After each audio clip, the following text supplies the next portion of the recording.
दोस्तों नमस्कार, आप लोग सब कैसे हैं। आज हम लोग बात करेंगे एक बहुत ही दुखददायक घटना के बारे में जो कि घटा है हैदराबाद के अंदर।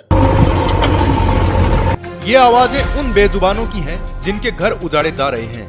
तेलंगाना में रात के अंधेरे में जंगलों की कटाई चल रही है। रियल एस्टेट डेवलपमेंट के नाम पर कांचा गाजीबोली इलाके में 400 एकड़ जमीन पर अवैध रूप से वनों की कटाई की जा रही है। अगर रक्षक ही भक्षक बन गया तो सिचुएशन तो खराब होगा ही, इसको रोकना नामुमकिन है।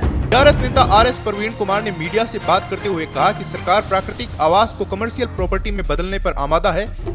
आप लोग अगर थोड़ा सा गौर करेंगे तो ऑब्वियसली आप लोग समझ पाओगे कि इंडिया के अंदर हर एक स्टेट में गए दिनों कुछ ना कुछ इशू चलते ही रहता है। जैसे कि हैदराबाद के अंदर चल रहा है ये जो आपातकालीन situation, that is really very disaster and shameful for the people and for the politicians however is working there, जिसके अंडर में, जिसके तत्वावधान में ये सब चीज हो रहा है। That is really really embarrassing, जिसने अब पर्यावरण प्रेमियों और राजनीतिक दलों को झकझोर दिया है। इसको लेकर बीआरएस भारत राष्ट्र समिति ने तेलंगाना वन विभाग में TGIIC Telangana industrial infrastructure corporation के खिलाफ शिकायत दर्ज कराई है। भाई इंसानियत कहाँ गया सब लोगों का? कम से कम इंसानियत को थोड़ा अगर अंदर में जिंदा है तो ये सब चीज मत करो। Always always value, always capital, always revenue is not the matter, क्योंकि इंसानियत को जिंदा रखने के लिए ये जो जंगल होता है, जो हरियाली होता है, बहुत ही इंपॉर्टेंट है। जो कि आप लोग बड़े हो, आप लोग पॉलिटिशियंस हो, you know much better than normal people. हम लोग बच्चे जब 1 क्लास 2 क्लास 3 में पढ़ते हैं तब ये सब चीज के बारे में हम लोग को पढ़ाया जाता है। तो ये चीज के आप लोग भूल गए। थोड़ा सा इंसानियत तो दिखा दीजिए आप लोग। चलो एक टाइम के लिए मैं मान भी लेता हूं कि इंडस्ट्री बहुत जरूरी है। अगर कंट्री को आगे लेके जाने का है, अगर स्टेट को आगे लेके जाने का है, तो इंडस्ट्री में ऑब्वियसली हम लोगों का ग्रो अप बहुत इंपॉर्टेंट है। लेकिन इसका मतलब ये नहीं है कि हरियाली को काट देंगे और जंगल को काट देंगे। जो भी एनिमल्स होते हैं, रेयर जो प्लांट्स होते हैं, उसको बर्बाद कर देंगे, तबाह कर देंगे। It means not like that.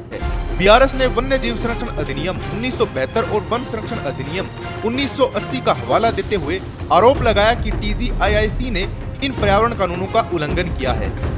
आप लोग जानते हो एक्चुअली क्या हुआ है, तो मैं आप लोगों को बोल रहा हूँ। हैदराबाद के अंदर 400 एकड़, 400 एकड़ से भी ज्यादा जो जंगल एरिया है ना, उसको क्या तबाह कर दिया गया 3 दिन के अंदर, 72 आवर्स के अंदर। बीआरएस ने तत्काल कार्रवाई की मांग करते हुए अंधाधुंध पेड़ कटाई, अतिक्रमण रोकने, जिम्मेदारों पर केस दर्ज करने और पारिस्थितिकी बहाल करने की मांग की है।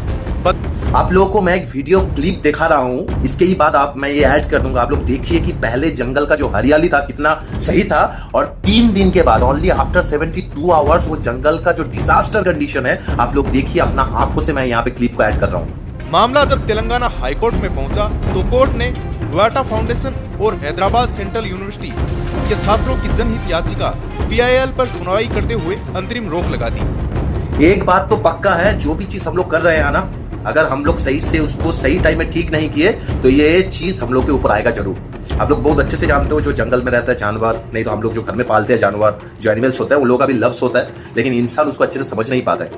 तो आप ये वीडियो देखने के बाद आपको समझ में आएगा कि जब भी ये 3 दिन बाद जंगल का हालत सब कुछ उजड़ गया ना, उजड़ जाने के बाद जो नाइट में जो बर्ड्स होते हैं, जो एनिमल्स होते हैं जंगल में रहने वाला, उन लोगों का जो चीख, उन लोगों का जो शब्द, उन लोगों का जो, मैं क्या बोलूँ, साउंड, उन लोगों का साउंड इतना जोर से आ रहा है उस वीडियो के अंदर। आप लोग समझोगे कि हाँ भाई, ये जो चीख होता है जब किसी का घर उजड़ जाता है ना, यही चीख वो है।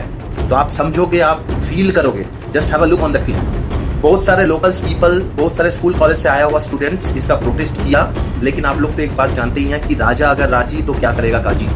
मतलब जो मेन पावर में बैठे हुए हैं, अगर जब तक वो लोग कुछ स्टेप नहीं लेंगे तो इसको रोकना बहुत ही मुश्किल हो जाएगा। और इसको रोकते रोकते बहुत सारे जान भी जा सकता है, बहुत सारे दुर्घटना भी हो सकता है। So it is very important to take action by the right people, those are on the hierarchy position. जो लोग मेन जगह में बैठे हैं, जो लोग हैदराबाद का मेन पावर लेके बैठे हुए हैं, वो लोग अगर कुछ एक्शन नहीं लेंगे then obviously it is nothing, the value would be nothing, it would be worthless. HCU के वकील L रविशंकर ने कहा, सुप्रीम कोर्ट के नियमों के अनुसार बिना पर्यावरणीय मूल्यांकन EIA के जंगल साफ करना गैर कानूनी है। गवर्नमेंट दावा करते हैं कि वहां पे एक बहुत बड़ा IT पार्क बनाया जाएगा जिससे बहुत रुपया का मुनाफा होगा। लेकिन एक बात बहुत ही सिंपल है, अगर आपका शहर ही नहीं बचेगा तो आप क्या करोगे इतना मुनाफा लेके? और जब वहां पे हैदराबाद यूनिवर्सिटी का स्टूडेंट, लोकल्स एंड कोई दूसरा एजेंसी का आदमी लोग आके प्रोटेस्ट करने का कोशिश किया, तब वहां पे क्या हुआ जानते हैं आप लोग? लाठी चार्ज, जो कि हर टाइम होता ही है, जो पुलिस लाठी चार्ज करके उसको दबा दिया। तो this is really disaster condition and obviously it's not acceptable. वहीं तेलंगाना सरकार के एडवोकेट जनरल सुदर्शन रेड्डी के मुताबिक यह जमीन वन भूमि नहीं है। 2004 में इसे IMG अकादमी को आवंटित किया गया था। तो मैं फाइनल जो डिसीजन है वो तो मैं बोल नहीं पाऊंगा कि ये लास्ट तक क्या होगा, कितना दूर तक ये जाएगा, ये जंगल रहेगा भी कि नहीं। लेकिन अभी के लिए फिलहाल सुप्रीम कोर्ट ये जो इशू को इसको स्टे ऑर्डर दे दिया है, तो ये जो प्रोजेक्ट का काम है IT पार्क बनाने का जो ये परिकल्पना था गवर्नमेंट का हैदराबाद का, ये अभी के लिए स्थगित कर दिया गया, स्टॉप कर दिया गया बाय सुप्रीम कोर्ट, जिसने इसका कोई उपयोग नहीं किया। उन्होंने यह भी कहा कि अगर हर जगह वन्य जीव होने का बहाना देकर निर्माण रोका जाएगा तो हैदराबाद का विकास संभव नहीं है।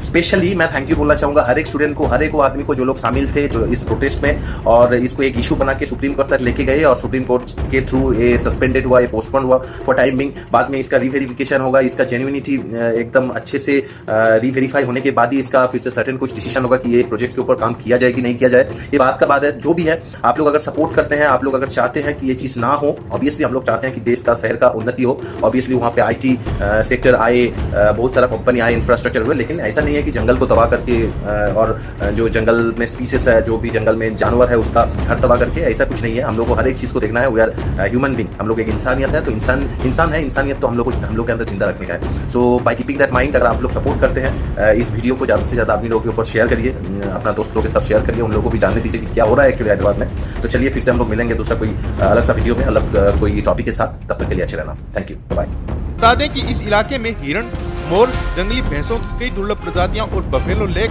मशरूम, रॉक्स जैसी प्राकृतिक संरचनाएं मौजूद हैं। विशेषज्ञों का कहना है कि शहरीकरण और पारिस्थितिकी संतुलन के बीच समन्वय जरूरी है। यहाँ अब देखना होगा कि क्या सरकार विकास और पर्यावरण के बीच सही संतुलन बना पाएगी। इस मामले पर आपकी क्या राय है, कमेंट करके जरूर बताएं।